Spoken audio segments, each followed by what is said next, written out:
If you were at the Los Angeles Commodore show in September 1986, you'd remember a huge crowd at the Cinemaware stand. There was a game that completely amazed those who saw it for the first time. It had a proudly sounding name, Defender of the Crown.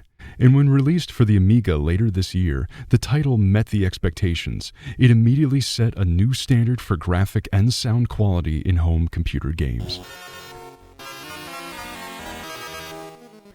This was Cinemaware's first, and it was a huge success.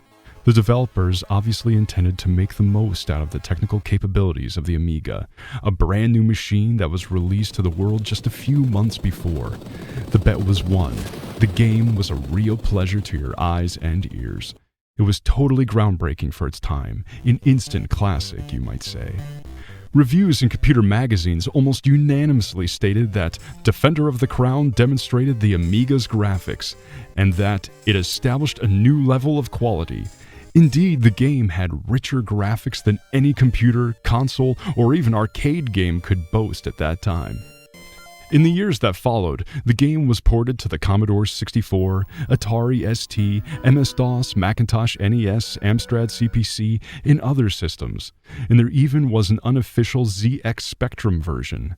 There had been a remake on PC recently, but nothing to compare with the craziness of the 80s, when Defender of the Crown was a revelation on almost every machine of the time, and when everyone talked about it.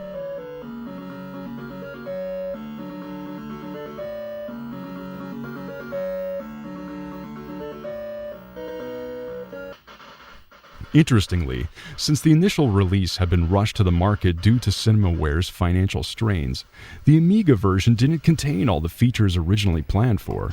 These included extra projectiles for the catapult during a siege, more varied castles to attack, and a couple of extra scenes. Some of these features were implemented in later ports of the game. For instance, the fighting sequence was added to the Atari ST version you see here, in which was the one I used to play back in 1987. My best friend had an Atari ST, and I was at his place almost every day. Whereas a distant friend only had an Amiga, I had neither. And sure, I dreamt about those wonderful machines every night. The Atari ST version was an excellent one, close to the Amiga. It lacked a few intermediary animations like the colorful map of England or the riding knight, but these were clearly extras that didn't affect the game at all. On the other hand, it had some of the features we spoke about, and that the Amiga lacked due to the initial rush to market. The Atari version looked almost as gorgeous as the Amiga one, and sounded just as good too. What a soundtrack in that game. Music quality matched that of the pictures, and you could tell from the first seconds in the intro that you had something quite unique here. Unforgettable tunes still remembered by anyone that played it. Defender of the Crown is set in medieval England as different factions are fighting for territorial control. Each one of the 4 characters you can play has its own abilities. Whereas Wilfrid of Ivanhoe is rather balanced, Cedric of Rotherwood is a better leader. Joffrey Longsword is, as you could guess by his name, better at swordplay, and Wulfric the Wild is the best at joust. Your goal is to collect gold, build up armies, and conquer the larger part of England. The more territories you control, the larger your revenue, and the better your army. That might sound candid in modern days when we've already seen hundreds of games based on the same principle. But I can assure you that back in the distant 80s, computer games like this were just not around. More precisely, we might say that Defender of the Crown was one of the very first games to popularize that concept in a game intended for a large audience, as opposed to complex strategy ones intended to pure war game nerds who cared more about symbolic pixels than gorgeous cinematics. When you've acquired soldiers and knights, you may try and engage armies in the field. And if you could afford a catapult, you can lay siege to enemy castles. The siege sequence is very well made. Using your catapult, you damage the castle wall and cast in Greek fires or plague dispensers. Then you fight off what remains of the enemy garrison.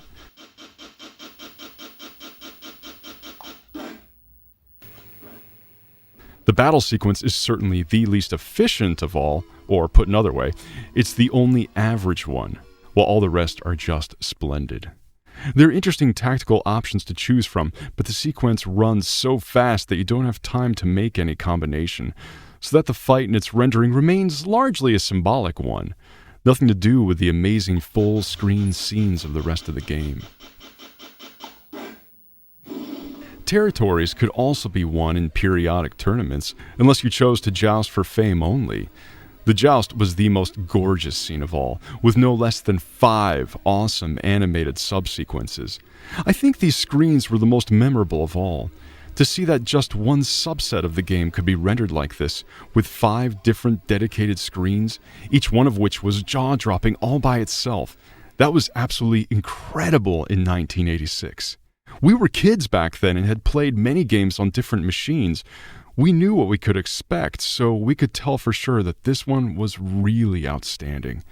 It was just unbelievable. Everyone in middle school was talking about it, praising the merits of its adaptation on his or her own computer.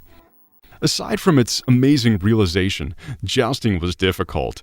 You were supposed to hit the center of your opponent's shield while pressing the button at the right time, but this was easier said than done, and you'd often end up on the ground. Another great scene was the night raid. From time to time, you might attempt to rescue a damsel in distress by raiding the castle she was kept in. This included 2 subsets, fighting in the castle courtyard, and then inside the dungeon. This was rather easy if your character was good at swordplay, but if not, then you'd have to compensate by your own skills with a mouse or joystick. If you were able to defeat the guards, then the damsel would show you all her gratitude. And you could even take her as your wife. With 4 different ladies from either part of the realm, this was no jest, but a serious choice to make.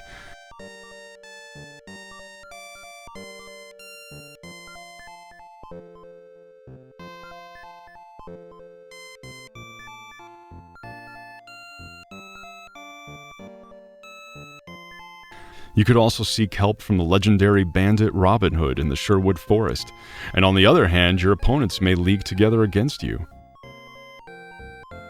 So, you've got it. The game is a mix between strategy, which remains rather basic, and action, with various scenes such as joust, raiding, and castle sieges. The latter are the most entertaining and make the most of the game, to the point that it seems like the strategy part was only put there as an excuse to enable the action sequences. The game reviews didn't miss that aspect. While they praised its graphical and cinematic qualities, they stated that its gameplay was too simple. Even though it's not clear whether you should call it an action or a strategy game, and even though it's clearly repetitive, Defender of the Crown is still a great pleasure to play. It meets the minimal requisites to achieve at least some level of strategy, so that it qualifies for a simple strategy game, especially interesting for beginners. Had it only that, it would have remained some obscure title among others in history. But since it also offers amazing action scenes, this makes all the difference. Okay, there are just a few of them which repeat in turn, but each scene is so good that no matter what, you're glued to the screen. This was especially true back in the 80s. I don't know if you can imagine, but if you're of the same generation as me, you sure would agree that in 1987, there was nothing as greatly designed as Defender of the Crown on the Atari ST and the Amiga. The Commodore 64 and Amstrad CPC version were also fabulous. We'll review them in another video. I hope you've enjoyed this one. Be sure to subscribe if you haven't already. And I'll see you soon for another retro dream.